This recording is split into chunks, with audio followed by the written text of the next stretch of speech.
having. I just want to know, when it comes to testing and turning around the results, who is the best in the world at this if it's not the U.S., and what are they doing that we're not?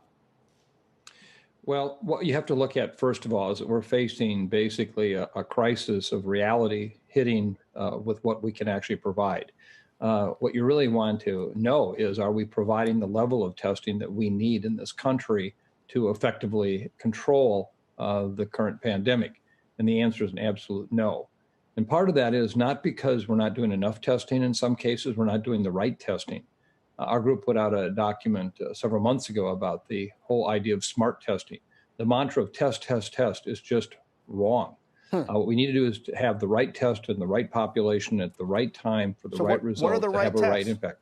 The right test in this case is PCR testing. But a good example is, are you going to put workplace testing, which in many cases has nothing to do with the actual risk in that workplace, against the fact that cases coming into a clinic who are symptomatic, who are ill today, who are the people we want to identify, so that we can, in fact, begin to do a contact tracing if appropriate, or at least let them know how to isolate themselves from infecting others.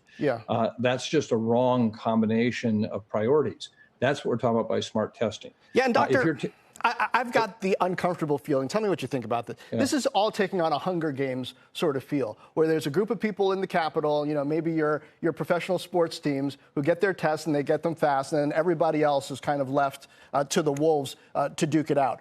Maybe that's not right. I wonder how it looks to you, and what would it take to solve for that? Does this need to be centralized? Does the federal government need to take a more hands-on role that they seem to be trying to avoid and leave this to the states?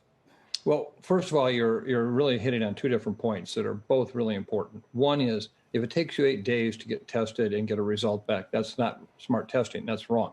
But that also says at least you're getting testing done. What we're worried about is that soon we will not even be able to meet the needs for testing because of the fact that the reagents, the things that we need to use to run these tests are in short supply. There was no sudden major improvement in manufacturing capacity for many of these tests. And so that we're still trying to basically address a major forest fire with a garden hose. And as you've seen the number of tests requested going up for clinical cases, so has then the burden on getting the current testing done. We've seen organizations that promised that they would have testing done for everyone who needed it when they wanted it within days, who now can't deliver, or they are taking 8 or more days. So the central question is, why do we not have a national plan that someone is overseeing to make sure that there are all the adequate reagents, all the adequate test materials that we need to do the testing?